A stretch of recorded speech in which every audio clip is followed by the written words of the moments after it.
저는 오래도록 많은 이들의 질문을 들었습니다. 그러나 지금 드리는 이 이야기는 누군가에게 답을 주기 위함이 아닙니다. 오히려 질문이 어디에서 일어나는지를 함께 바라보기 위함입니다. 깨달음을 구하는 마음은 언제나 진지합니다. 그 마음은 스스로를 향해 손을 뻗고 나는 아직 부족하다. 나는 아직 도착하지 못했다라고 말합니다. 그 말은 조용하지만 끈질기게 마음을 붙잡습니다. 그대도 혹시 이런 생각을 해보신 적이 있으신지요? 언젠가는 지금의 나를 넘어설 수 있을까? 조금 더 맑아지면, 조금 더 비워지면 나는 달라질 수 있을까? 저는 그 질문이 틀렸다고 말하지 않습니다. 다만 묻고 싶을 뿐입니다. 그 질문을 하는 이는 지금 어디에 서 있습니까? 깨달음을 향해 나아간다고 여길 때 마음은 늘 현재를 떠나 있습니다. 이미 아닌 곳을 향해, 아직 오지 않은 자리를 향해 스스로를 밀어냅니다. 그 과정에서 나라는 것은 더욱 분명해집니다. 도달해야 할 나, 버려야 할 나, 고쳐야 할 나로 나뉘어 마음은 끊임없이 자신을 분별합니다. 그러나 저는 오래전부터 한 가지를 보아왔습니다. 괴로움은 언제나 나가 확실하다고 믿는 자리에서 시작된다는 것을 말입니다. 지금 이 순간에도 생각은 일어나고 사라집니다. 감정은 머물다 흩어집니다. 그 모든 흐름을 바라보며 그대는 조용히 말합니다. 이것이 나다. 정말 그러합니까? 사라지는 것이 그대입니까? 바뀌는 것이 그대입니까? 이 이야기는 나아가 사라진 뒤에 무엇을 얻게 되는지에 대한 이야기가 아닙니다. 오히려 사라질 수 있었던 것이 무엇이었는지를 차분히 바라보는 여정입니다. 아직 내려놓지 마십시오. 아직 이해하려 하지도 마십시오. 지금은 다만 이 질문 하나만을 그대 마음에 놓아두면 충분합니다. 내가 나라고 부르던 것은 정말 나였습니까? 이제 그 질문과 함께 첫 번째 장으로 들어가겠습니다. 그대는 아침에 눈을 뜨면 어김없이 이 몸을 느낍니다. 무게가 있고 따뜻함이 있고 때로는 불편함이 있습니다. 그래서 말합니다. 이 몸이 나다. 그러나 저는 묻습니다. 어제의 몸과 오늘의 몸은 같습니까? 숨을 들이쉬고 내쉴 때마다 이 몸은 이미 조금씩 달라지고 있지 않습니까? 변하는 것이 있다면 그것을 온전히 나라 부를 수 있겠습니까? 몸을 바라보고 나면 생각이 모습을 드러냅니다. 말을 걸기도 전에 이미 수많은 말들이 마음속에서 오갑니다. 후회, 기대, 해석, 판단. 그대는 그 흐름 속에서 말합니다. 이 생각들이 나다. 하지만 생각은 부르지 않아도 오고 붙잡으려 하면 사라집니다. 잠시 전의 생각은 어디로 갔습니까? 만약 생각이 나라면 그대는 하루에도 수없이 태어나고 사라져야 할 것입니다. 감정 또한 그러합니다. 기쁨은 오래 머물지 않고 슬픔은 이유 없이 찾아왔다가 어느 순간 자취를 감춥니다. 그대는 감정이 일어날 때 그 감정이 되어버립니다. 그러나 감정이 사라진 뒤에도 그대는 여전히 존재한다고 느낍니다. 그렇다면 묻지 않을 수 없습니다. 사라졌는데도 남아있는 것은 무엇입니까? 기억을 살펴보아도 마찬가지입니다. 과거의 장면들이 지금 이 자리로 불려옵니다. 그대는 그 기억들을 엮어 하나의 이야기로 만듭니다. 이것이 나의 삶이다. 그러나 기억은 늘 정확하지 않습니다. 같은 일을 두고도 시간이 흐르면 다른 모습으로 바뀝니다. 만약 기억이 나라면 그대는 매번 다른 사람이 되어야 하지 않겠습니까? 이렇게 하나씩 바라보면 나라고 불렀던 것들은 모두 조건에 따라 생겨났다가 조건이 사라지면 흩어집니다. 몸도, 생각도, 감정도, 기억도. 붙잡아 두려 해도 머물러주지 않습니다. 그런데도 그대는 말합니다. 그럼에도 불구하고 이 모든 것을 경험하는 나가 있다. 바로 이 지점에서 마음은 가장 교묘해집니다. 보이는 것들이 나가 아님을 알게 되자 보이지 않는 무언가를 만들어 그 자리에 세워두는 것입니다. 그러나 저는 서두르지 않겠습니다. 아직은 그대의 믿음을 빼앗지 않겠습니다. 이 장의 끝에서 그저 이 사실 하나만 조용히 마음에 남기시기 바랍니다.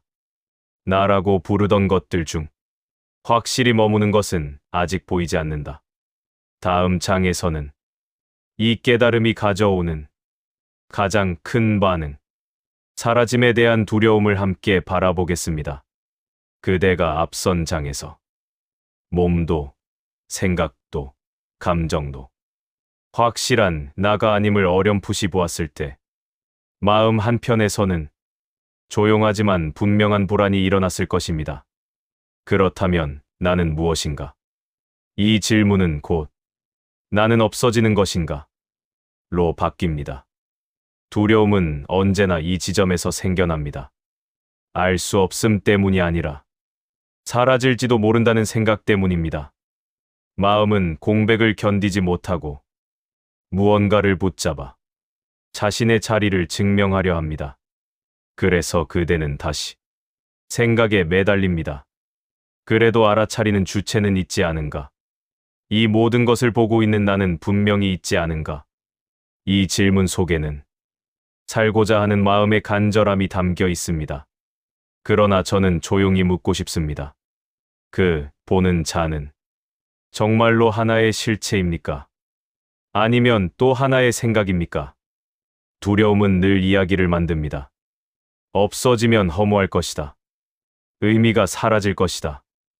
아무것도 느낄 수 없을 것이다. 그러나 이 모든 이야기는 아직 오지 않은 상태를 생각으로 그려낸 것일 뿐입니다. 그대는 이미 하루에도 여러 번 나를 잊습니다.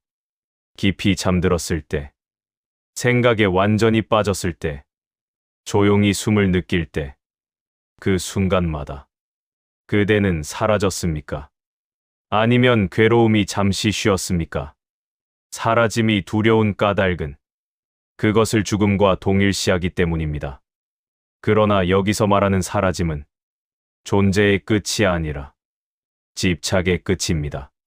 집착이 사라질 때 괴로움도 함께 약해집니다. 그러나 마음은 괴로움이 줄어드는 것보다 자기 자신을 잃는 것을 더 크게 두려워합니다. 이 두려움 앞에서 억지로 용감해질 필요는 없습니다. 도망치려 하지 않아도 됩니다. 저는 다만 이렇게 말하고 싶습니다. 두려움을 알아차리는 순간, 그 두려움은 이미 그대 자신이 아닙니다. 지금 이 장의 끝에서 그대가 해야 할 일은 하나입니다. 두려움이 일어나는 것을 선하거나 악하다고 판단하지 말고 그저 바라보는 것입니다.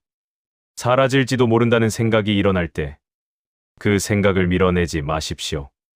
붙잡지도 마십시오. 다음 장에서는 그대가 지금까지 해왔던 비우려는 노력 자체를 조용히 내려놓아 보겠습니다. 그대는 이제 이렇게 생각할지도 모릅니다. 그렇다면 나는 비워야 하는구나. 집착을 내려놓아야 하는구나. 이 생각은 옳아 보입니다. 그리고 동시에 아주 정교한 집착이기도 합니다. 비우겠다는 마음에는 이미 목적이 있습니다. 도달해야 할 상태, 되어야 할 모습이 그려져 있습니다. 마음은 조용히 또 하나의 나를 만들어냅니다. 비운 나, 깨어있는 나, 평정한 나. 저는 이 지점에서 아무것도 더하라고 말하지 않겠습니다. 오히려 묻고 싶습니다. 누가 비우려 하고 있습니까? 누가 내려놓으려 애쓰고 있습니까? 내려놓으려는 순간에도 마음은 여전히 무언가를 하고 있습니다. 잡고 있던 것을 다른 방식으로 꼭 쥐고 있는 셈입니다. 이제는 집착마저 잘 내려놓는 능숙한 나가 되려 합니다. 그러나 진정한 비워짐은 행위가 아닙니다. 의지의 결과도 아닙니다. 그것은 더 이상 붙잡을 필요가 없음을 보았을 때 자연히 일어나는 일입니다. 예를 들어 보겠습니다. 그대가 어두운 방에서 뱀을 보았다고 생각해 보십시오. 두려움에 몸이 굳고 숨이 가빠질 것입니다. 그러나 빛이 들어와 그것이 밧줄임을 보게 된다면 두려움을 내려놓으려 애쓸 필요가 있겠습니까? 두려움은 그저 사라집니다. 비움도 이와 같습니다. 집착이 사라지는 것은 버렸기 때문이 아니라 더 이상 붙잡을 이유가 없음을 분명히 보았기 때문입니다. 그러니 지금 그대가 해야 할 것은 노력하는 것이 아닙니다. 잘하려 애쓰는 것도 아닙니다. 그저 일어나고 있는 것을 정직하게 바라보는 일입니다. 비우고 싶다는 생각이 일어나면 그 생각을 바라보십시오. 내려놓아야 한다는 조급함이 생기면 그 조급함을 알아차리십시오. 그 어떤 것도 밀어낼 필요가 없습니다. 이렇게 아무것도 더하지 않을 때 마음은 서서히 자신의 무게를 잊기 시작합니다. 붙잡고 있던 힘이 자연히 풀리기 시작합니다. 그리고 바로 그때 그대는 이상한 고요를 느낄지도 모릅니다. 무언가를 잃은 듯하지만 실은 아무것도 잃지 않은 상태. 덜어냈는데도 부족하지 않은 자리. 생각이 잠잠해질 때가 있습니다. 붙잡을 것도 밀어낼 것도 없이 마음이 잠시 멈춘 듯 느껴지는 순간입니다. 그대는 그 자리를 공허하다고 부를지도 모릅니다. 그러나 저는 묻고 싶습니다. 정말로 아무것도 없었습니까? 생각이 없을 때에도 그대는 그 없음을 알고 있지 않습니까? 감정이 고요할 때에도 그 고요함을 느끼고 있지 않습니까? 만약 정말 아무것도 없다면 그 사실을 누가 알고 있겠습니까? 여기서 많은 이들이 다시 개념을 붙이려 합니다. 참나, 본성, 의식. 그러나 저는 그 이름들을 잠시 옆에 내려두고 싶습니다. 이것은 소유할 수 있는 것이 아니며 정의로 붙잡을 수도 없기 때문입니다. 다만 분명한 것은 하나입니다. 모든 것이 사라진 것처럼 보여도 알아차림은 끊어지지 않습니다. 그 알아차림은 앞에 나서지 않습니다. 자기를 드러내려 하지도 않습니다. 내가 보고 있다고 말하지도 않습니다. 그러나 늘 거기에 있습니다.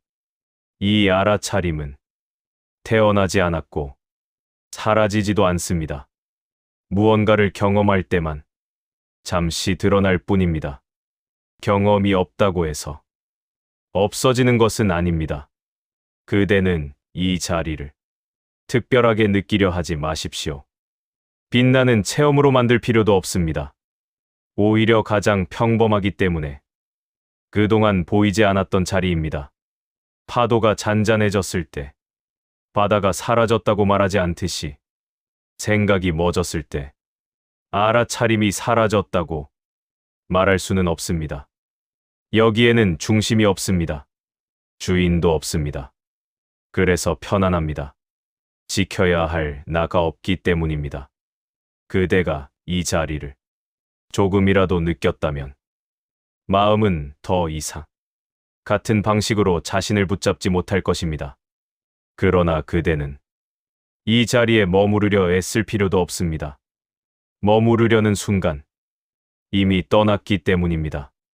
다음 장에서는 이 알아차림 위에서 평정이 어떻게 만들어지지 않고 드러나는지를 조용히 살펴보겠습니다. 다음 장에서는 그 고요 속에서 사라졌음에도 여전히 흐르고 있는 것을 함께 바라보겠습니다. 생각이 잠잠해질 때가 있습니다. 붙잡을 것도 밀어낼 것도 없이 마음이 잠시 멈춘 듯 느껴지는 순간입니다. 그대는 그 자리를 공허하다고 부를지도 모릅니다. 그러나 저는 묻고 싶습니다. 정말로 아무것도 없었습니까? 생각이 없을 때에도 그대는 그 없음을 알고 있지 않습니까? 감정이 고요할 때에도 그 고요함을 느끼고 있지 않습니까? 만약 정말 아무것도 없다면 그 사실을 누가 알고 있겠습니까? 여기서 많은 이들이 다시 개념을 붙이려 합니다. 참나, 본성, 의식. 그러나 저는 그 이름들을 잠시 옆에 내려두고 싶습니다. 이것은 소유할 수 있는 것이 아니며 정의로 붙잡을 수도 없기 때문입니다. 다만 분명한 것은 하나입니다. 모든 것이 사라진 것처럼 보여도 알아차림은 끊어지지 않습니다. 그 알아차림은 앞에 나서지 않습니다. 자기를 드러내려 하지도 않습니다. 내가 보고 있다고 말하지도 않습니다. 그러나 늘 거기에 있습니다. 이 알아차림은 태어나지 않았고 사라지지도 않습니다. 무언가를 경험할 때만 잠시 드러날 뿐입니다. 경험이 없다고 해서 없어지는 것은 아닙니다. 그대는 이 자리를 특별하게 느끼려 하지 마십시오. 빛나는 체험으로 만들 필요도 없습니다. 오히려 가장 평범하기 때문에 그동안 보이지 않았던 자리입니다. 파도가 잔잔해졌을 때 바다가 사라졌다고 말하지 않듯이 생각이 멎었을 때 알아차림이 사라졌다고 말할 수는 없습니다. 여기에는 중심이 없습니다. 주인도 없습니다. 그래서 편안합니다. 지켜야 할 나가 없기 때문입니다. 그대가 이 자리를 조금이라도 느꼈다면 마음은 더 이상 같은 방식으로 자신을 붙잡지 못할 것입니다. 그러나 그대는 이 자리에 머무르려 애쓸 필요도 없습니다. 머무르려는 순간 이미 떠났기 때문입니다.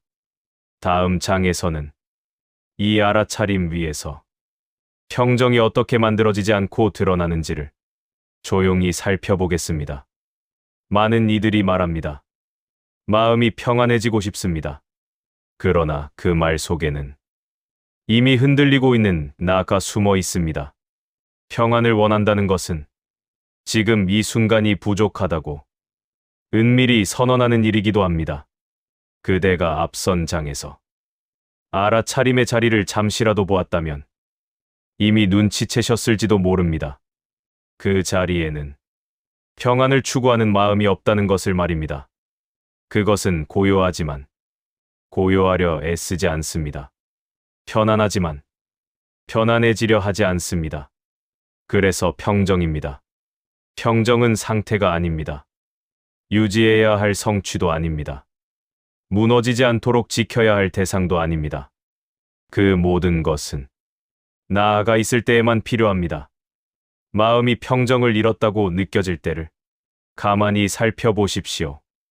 그 순간에는 언제나 이러면 안 된다는 생각이 앞서 있습니다.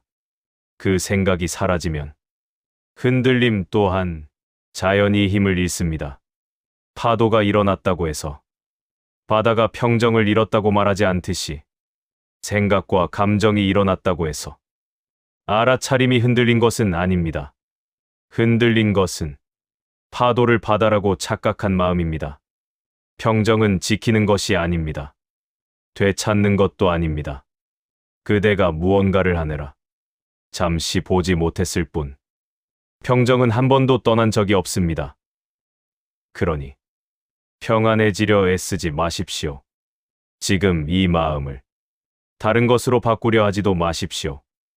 그 모든 시도가 멈출 때 그대는 문득 알아차릴 것입니다. 이미 괜찮았다는 것을. 다음 장에서는 이 여정의 마지막으로 돌아갈 나가 없다는 사실을 담담히 확인하며 이야기를 마무리하겠습니다. 그대는 여기까지 오며 많은 것을 내려놓았다고 느낄지도 모릅니다. 그러나 잘 살펴보면 버린 것은 아무것도 없었습니다. 다만 붙잡고 있던 손에 힘이 풀렸을 뿐입니다. 깨달음이란 새로운 세계로 이동하는 일이 아닙니다. 이전의 나로부터 다른 내가 되는 일도 아닙니다. 그저 돌아갈 자리가 없다는 것을 알아차리는 일입니다. 예전에는 마음이 흔들릴 때마다 내가 다시 잃어버렸다고 생각했습니다. 그러나 이제는 압니다. 잃어버릴 수 있는 것은 처음부터 참된 자리였던 적이 없다는 것을 말입니다. 생각은 여전히 일어납니다. 감정도 다시 찾아옵니다. 몸은 늙고 피로해지고 아플 것입니다. 그러나 그것들이 나타난다고 해서 어디에서 떨어져 나온 것은 아닙니다. 이제 그대는 되돌아갈 나를 찾지 않습니다.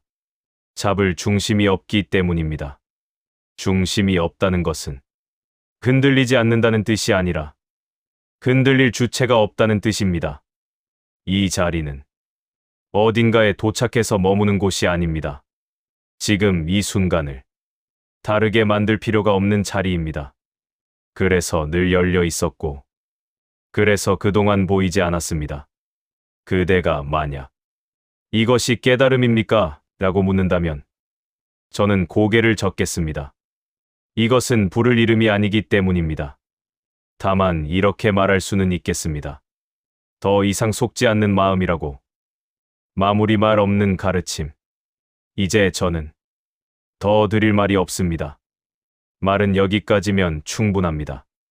그대가 이 이야기를 읽으며 무언가를 얻었다고 느낀다면 그 느낌 또한 잠시 머물다 사라질 것입니다. 그대가 아무것도 얻지 못했다고 느껴도 그 역시 지나갈 것입니다. 그러나 지나가지 않는 것이 하나 있습니다. 지금 이 문장을 알고 있는 바로 이것입니다. 그것은 설명되지 않으려 하고 증명되지 않으려 하며 가르침이 되기를 거부합니다. 그래서 자유롭습니다. 이제 그대에게 질문 하나만을 남기겠습니다. 처음에도 던졌고 지금도 유효한 질문입니다. 지금 이 마음을 누가 알고 있습니까? 이 질문에 답을 찾으려 하지 마십시오. 그 순간 이미 길 위에 있습니다. 여기까지가 석가모니의 시선으로 완성한 비워짐 이후에 남는 것, 나가 사라진 자리의 평정, 전체 서사입니다. 오늘도 함께해 주셔서 감사합니다. 구독과 좋아요는 저에게 큰 힘이 됩니다. 좋은 하루 되십시오.